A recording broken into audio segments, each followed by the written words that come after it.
Before your mind begins to think, something in you already knows. There is a quiet intelligence beneath the noise of thought, a presence that observes, senses, anticipates, and reveals. Some call it intuition. Some call it instinct. I call it the inner oracle, the oldest voice you have, the voice that has never lied to you, the voice that existed before your ego learned to speak. You felt it. In the moment you sensed someone's intentions without a single word being spoken. In the instant you felt drawn toward a path that made no logical sense, yet felt undeniably right. In that subtle discomfort that warned you before a situation fell apart. In the sudden clarity that arrived from nowhere, like a whisper in the chest rather than a sentence in the mind. You didn't imagine those moments. They were not coincidence. You briefly tuned in to the inner oracle, and then, as most people do, you tuned out again, because the world conditioned you to stop trusting this voice. It taught you to worship logic and dismiss feeling, to obey noise instead of listening to knowing, to rely on external approval instead of internal alignment. Over time, you learned to question your senses, doubt your instincts, silence your perception, and fear your own inner guidance. You became fluent in the language of the mind and a stranger to the language of the soul. And that is why so many lie confused, anxious, and disconnected, not because they lack intelligence, but because they lack inner connection. They know how to analyze everything, but they do not know how to feel the truth of anything. They hear everyone, but listen to no one, especially themselves. But here is the truth: the inner oracle never disappeared. It was only buried beneath layers of noise, fear, doubt, and conditioning. Your nervous system is still reading reality faster than your thoughts. Your subconscious is still detecting patterns before your mind can explain them. Your body is still signaling messages before your logic can translate them. The oracle is fully alive, waiting for you to return. Intuition is not magic. It is a communication system. The body is the antenna. The mind is the interpreter. The oracle is the signal. Your perception, emotion, memory, energy, and biology all work together to deliver guidance before thought. Science calls this rapid processing, somatic intelligence, implicit memory. Spirit calls it inner knowing. They are not separate perspectives. They are two descriptions of the same phenomenon, but the oracle does not compete with chaos. It does not shout over noise. It withdraws until you quiet the mind enough to hear it. That is why intuition feels like a whisper, not because it is weak, but because it speaks from a deeper layer of consciousness where truth has no need to scream. Once you begin to listen, everything changes. Decisions become clearer. Timing becomes cleaner. The right people feel different. The wrong ones feel obvious. You begin to recognize openings, warnings, signals, and synchronicities that were always there, but previously invisible. Life stops feeling random and starts feeling intelligent because you are finally aligned with the guidance that was always inside you. Your inner oracle has waited patiently, and now you remember the door back to it. You remember that guidance was never missing. You were simply disconnected. But connection can be restored. The voice can be heard again. And the moment you choose to listen, your entire life begins to realign. Your inner oracle doesn't speak in arguments or explanations. It speaks in sensations, signals, and resonance. Before the mind produces a thought, the body produces a response. The heart expands or contracts. The breath opens or tightens. The stomach warms or knots. The skin calms or chills. These are not random reactions.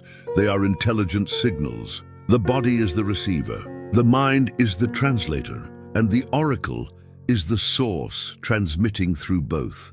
Modern science has finally begun to confirm what ancient wisdom has always taught. The body knows before the mind understands. Your nervous system scans for information continuously, reading energy, expression, intention, pattern, and memory faster than logic can process. The subconscious collects, compares, and evaluates, and then sends the result to the body as a feeling. This is why intuition arrives as a sensation first and as a thought second. Your inner oracle speaks through the body because the body does not lie. The mind can rationalize anything. The body only reveals, but most people are deaf to this guidance because they are drowning in noise, frantic schedules, overstimulation, constant distraction, emotional suppression, and a lifetime of conditioning telling them to be rational and ignore their feelings. The result is a human being who can hear the world clearly, but not themselves. A person who receives constant signals from the oracle, but misses every message. To hear your oracle again, silence must return. Not silence outside, the silence inside. Because intuition is not born in chaos. It is born in presence. Meditation, breathwork, solitude, nature, stillness, these practices are not spiritual cliches. They are neurological necessities. They remove interference. They reopen the channel. They turn your awareness inward, where the signal always was. Once you create inner space, the next step is observation without judgment. When a sensation rises, do not fight it, deny it, or analyze it to death. Witness it. Feel it fully. Ask your body, what are you trying to tell me? Truth has a consistent emotional fingerprint. It feels clean, calm, clear, and grounded, even when it challenges your comfort. Ego-driven impulses, on the other hand, feel chaotic, urgent, pressured, and noisy. The difference is unmistakable once you learn to listen. To further strengthen this connection, create a simple practice.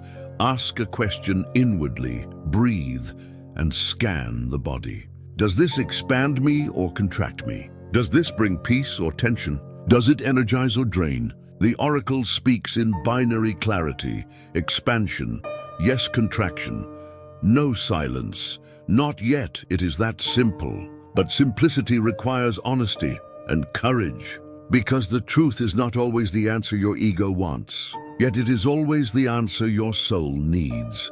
To anchor this process in reality, keep a journal of intuitive signals. Record what you felt, the decision you made, and the outcome. Over time, you will gather undeniable evidence that your oracle was right. Not once, not twice, but repeatedly.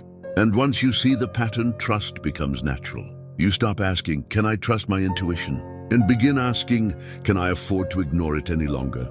As this trust grows, your perception sharpens. You begin to see through people quickly. You sense environments before you step into them. You recognize alignment and misalignment instantly. You detect truth beneath words and energy beneath behavior. Some will call this sensitivity. Others will call it spirituality. But you will know it is your oracle fully awake, and when the oracle is awake, a new chapter begins. The chapter where you no longer just feel the truth but follow it. Not someday, not eventually, but now. Listening to your inner oracle is not the end of the path. It is the beginning of your transformation. Because there comes a moment when you must do more than feel the truth. You must follow it. The oracle guides, but you must walk. It reveals, but you must choose. It whispers, but you must respond. This is where alignment becomes destiny and intuition becomes embodiment. Your inner oracle will not guide you toward what is comfortable. It will guide you toward what is true. Sometimes that truth will expand you. Sometimes it will dismantle the life you built on fear, silence, or survival. But it will always lead you to coherence, the state where your thoughts, emotions, choices, and path finally move in the same direction. That is what it means to live guided from within. You stop fighting yourself. When your oracle says yes, your body expands, your breath deepens, your chest opens, your energy rises. There is clarity, not always in the how, but always in the this is right. When it says no, you feel contraction, heaviness, tightness, unease. Something in you withdraws, even if your mind tries to push forward. And when the oracle offers silence, it is not rejection. It is timing. Not every truth is for now. Not every desire is for today. Silence is the oracle's way of saying, wait, the path is still forming. To live by this guidance, you must ask different questions. Not what will others think, but what brings me peace. Not what is safe, but what is aligned with who I am becoming. Not what have I always done, but what is my truth now. When you ask from truth, the oracle answers with precision. When you ask from fear, it becomes distorted. That is why honesty with yourself is the highest form of spiritual intelligence. As you begin to follow the oracle, your external life will shift. Some relationships will fall away because they were built on the version of you who couldn't hear yourself. The connections will deepen because now you show up with presence instead of performance. Opportunities will align. Synchronicities will multiply. What once felt like chaos will start to feel like choreography. The more you trust, the clearer the path becomes. This is not fantasy. This is coherence. A body, mind, and soul moving in unison create a magnetic field of alignment. You stop chasing. You stop forcing. You stop begging for signs outside because the signs arise inside, instantly, quietly, consistently. You move not from anxiety, but from awareness. Not from doubt, but from direction. Understand this, your inner oracle will never abandon you, even when you ignore it, even when you resist it, even when you choose the noise instead of the knowing. It will whisper again and again and again until you are ready to hear. Because your soul is patient, your truth is indestructible, and your path is not written in stone, but in frequency. And frequency can be tuned at any moment you decide to listen. So make this vow to yourself: I will not betray my inner truth. When confusion arises, pause. When fear appears, breathe. When doubt screams, get still. Ask, listen, and choose the path that expands you, even if it scares you. Because fear is loud, but truth is steady. And steady is where your freedom lives. From this moment forward, walk as someone who is guided, not by the noise of the world, but by the wisdom within it. You were never disconnected. You were only distracted. The oracle was never silent. You were simply overwhelmed by the volume of everything else. Now you remember. Now you listen. Now you lead yourself because you are the oracle, the signal, the guide, and the path.